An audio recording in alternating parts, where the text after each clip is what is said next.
नमस्कार दोस्तों, स्वागत है आपका BMJ एकेडमी में। दोस्तों, एंशिएंट हिस्ट्री के पिछले वीडियो में हमने मौर्योत्तर काल के अंतर्गत विदेशी शासकों में हिंद यूनानी शासकों के बारे में विस्तार पूर्वक पढ़ा। आज के इस वीडियो में हम हिंद यूनानी शासकों के बाद शक शासक, जिसे सीथियन भी कहते हैं, और पहलव शासक, जिसे पार्थियन कहते हैं, उनके बारे में सभी महत्वपूर्ण तथ्य जो परीक्षाओं के लिए महत्वपूर्ण हैं उनके बारे में देखेंगे।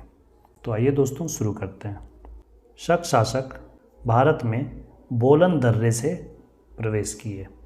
कुछ स्रोतों में शकों को सीथियन भी कहा गया है। हिंद यूनानियों के बाद शक शासक मध्य एशिया से चारागाह की तलाश में भारत आए।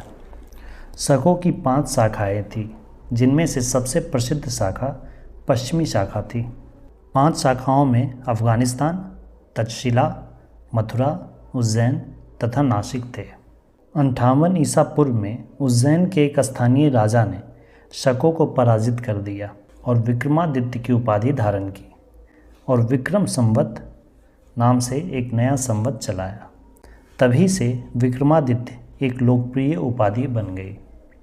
शकों का प्रथम शासक माउस, जिसे कि मोगा भी कहा गया है, उसे माना जाता है। शकों की पश्चिमी शाखा सबसे लंबे समय तक शासन किया। इसने लगभग 4 शताब्दी यानी 400 सालों तक शासन किया।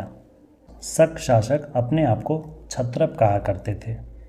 पश्चिमी शाखा के क्षत्रपों में छहरात वंश, जो कि नासिक का था, उसका प्रसिद्ध शासक नाहपान था, और कादर्मक वंश, जो कि उज्जैन का था, उसका सबसे प्रसिद्ध शासक रुद्रदामन था। जिनमें से शकों का सबसे प्रतापी शासक रुद्रदामन को माना जाता है। रुद्रदामन का शासन 130 से 150 ईस्वी में गुजरात के बड़े भाग पर था। इसने काठियावाड़ के सुदर्शन झील, जिसका निर्माण चंद्रगुप्त मौर्य ने करवाया था, उसका जीर्णोद्धार किया था। रुद्रदामन के राज्याधिकार में सिंध क्षेत्र, कोंकण तट का क्षेत्र, नर्मदा घाटी, मालवा, काठियावाड़ और गुजरात का एक बड़े हिस्से पर इसका शासन था। रुद्रदामन संस्कृत का बड़ा जानकार था। इसने ही सबसे पहले विशुद्ध संस्कृत भाषा में गिरनार अभिलेख, जिसे रुद्रदामन का जूनागढ़ अभिलेख भी कहा जाता है, उसने जारी करवाया। इससे पहले के सभी अभिलेख प्राकृत भाषा में थे। रुद्रदामन का जूनागढ़ अभिलेख, जिसे कि गिरनार अभिलेख भी कहा जाता है, यह पहला संस्कृत भाषा का अभिलेख था। शकों का अंतिम शासक रुद्रसिंह तृतीय था, जिसे कि गुप्त शासक चंद्रगुप्त द्वितीय, जिसके बारे में हम आगे के वीडियोस में पढ़ेंगे, उन्होंने इसे पराजित कर शकों के सभी क्षेत्रों को अपने साम्राज्य में मिला लिया था। अब आइए दोस्तों, पहलव वंश, जिसे कि पार्थियन कहा जाता था, उनके बारे में भी कुछ बिंदुओं को देखते हैं। पहलव ईरान के मूल निवासी थे। इनका मूल निवास ईरान था।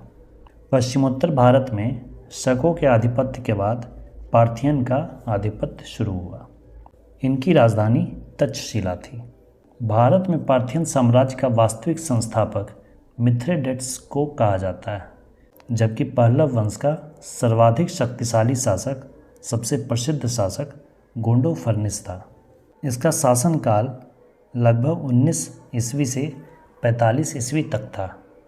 गोंडोफर्निस के ही शासनकाल में सेंट थॉमस ईसाई धर्म का प्रचार करने के लिए भारत आया था। भारत में ईसाई धर्म का पहला प्रचारक यही था, सेंट थॉमस, जो कि पहलव शासक गोंडोफर्निस के समय ईसाई धर्म के प्रचार के लिए भारत आया था।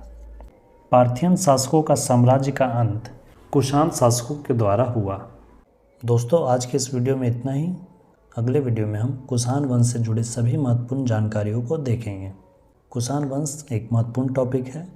विभिन्न परीक्षाओं में कुषाण वंश से प्रश्न आते रहते हैं, इसलिए अगले वीडियो में कुषाण वंश के बारे में विस्तृत रूप से पढ़ेंगे।